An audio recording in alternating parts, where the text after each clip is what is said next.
Today we're gonna look at acute gastritis and peptic ulcer. This is Davidson's Principles and Practice of Medicine, 22nd edition. So let's have a read.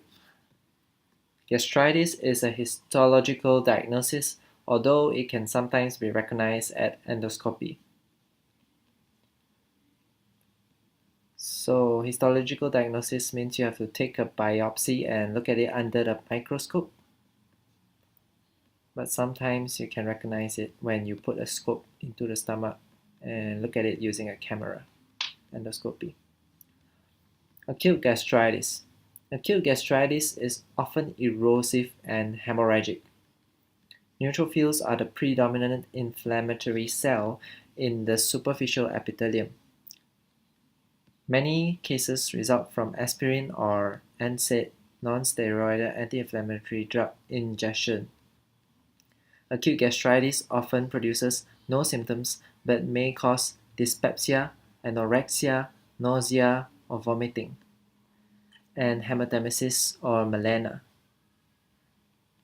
Hematemesis is vomiting blood, and melena is black stools, usually because of blood in the upper GI tract. Many cases resolve quickly and do not merit investigation. In others, endoscopy and biopsy may be necessary to exclude peptic ulcer or cancer. Treatment should be directed at the underlying cause.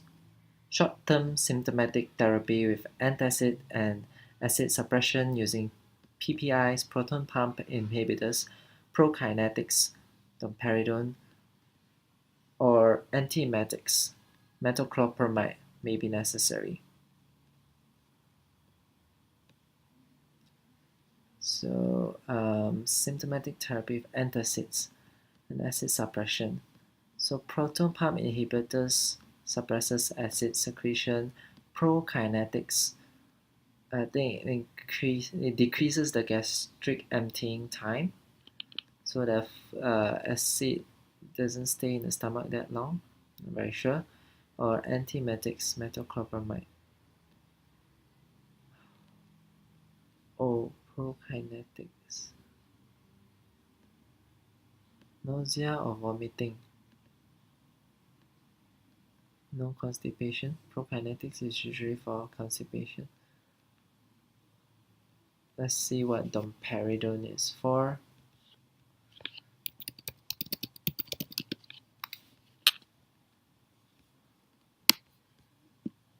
Domperidone. Escape.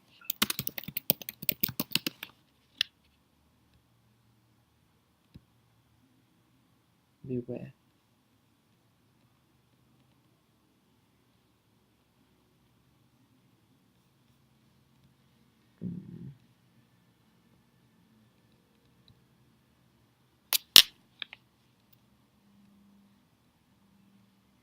Specific blocker of dopamine receptors. It speeds up gastrointestinal peristalsis, causing prolactin release, and is used as an antiemetic. Oh, it's an antiemetic.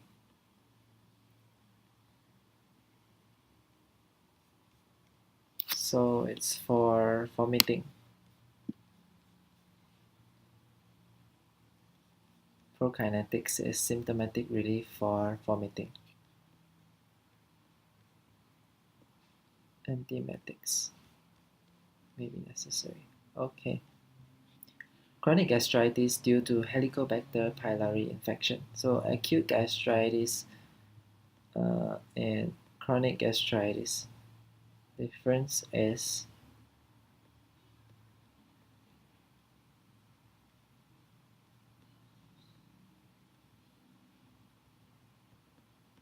dyspepsia, anorexia, vomiting, hematemesis, melena. Okay.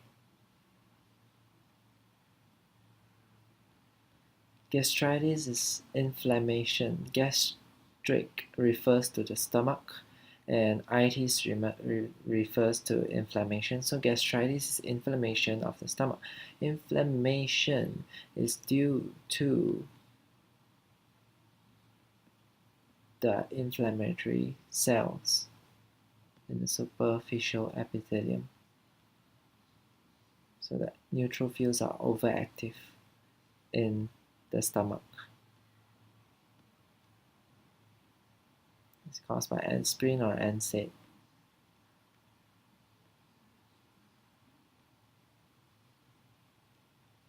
Okay, chronic gastritis due to Helicobacter pylori infection.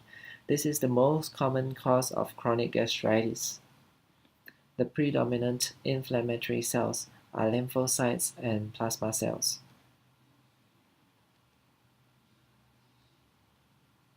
Just now it was neutrophils, and now it's lymphocytes and plasma cells. Correlation between symptoms and endoscopic or pathological findings is poor.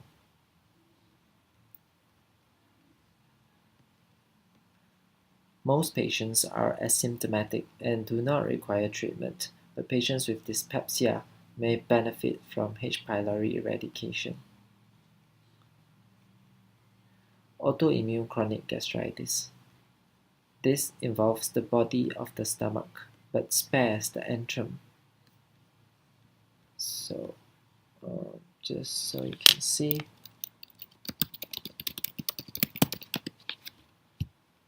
image.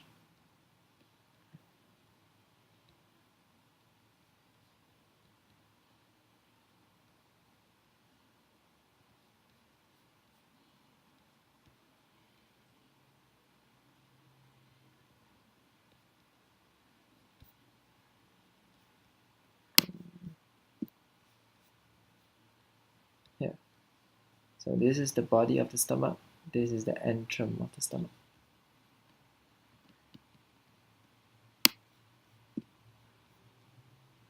This involves the body of the stomach, but spares the antrum. It results from autoimmune damage to parietal cells. The histological features are diffuse chronic inflammation, atrophy, and loss of fundus glands, intestinal metaplasia, and sometimes hyperplasia of enterochromaffin-like cells, circulating antibodies.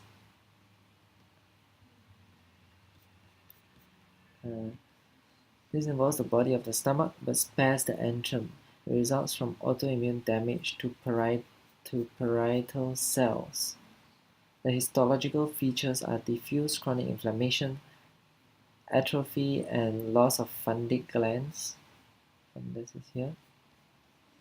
Intestinal metaplasia, and sometimes hyperplasia of ECL, enterochromaffin-like cells.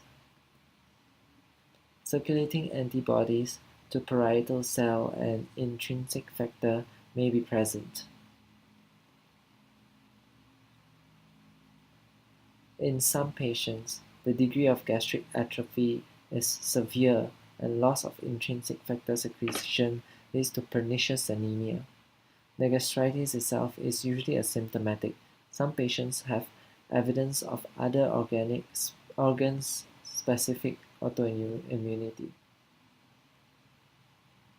particularly thyroid disease. Long term, there is a 2 to 3-fold increase in the risk of gastric cancer.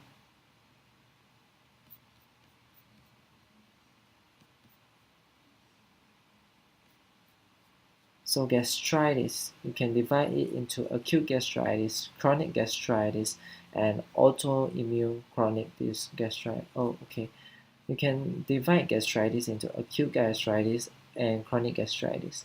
And under chronic gastritis, you can divide it into caused by Helicobacter pylori, H. pylori, or is an autoimmune cause.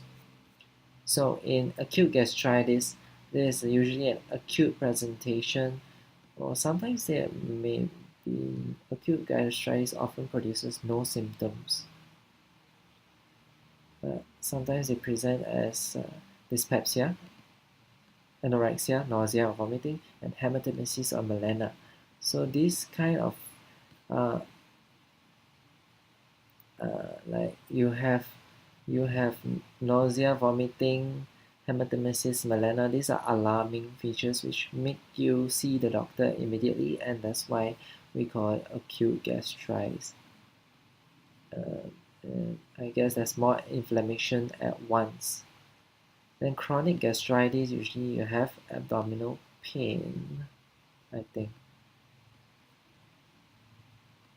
So due to H. pylori, usually are asymptomatic.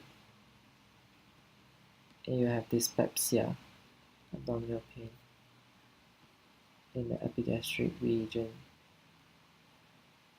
And in autoimmune gastritis, there is diffuse chronic inflammation. It can present as anemia, loss of intrinsic factor secretion. So this disturbs the vitamin B12 absorption.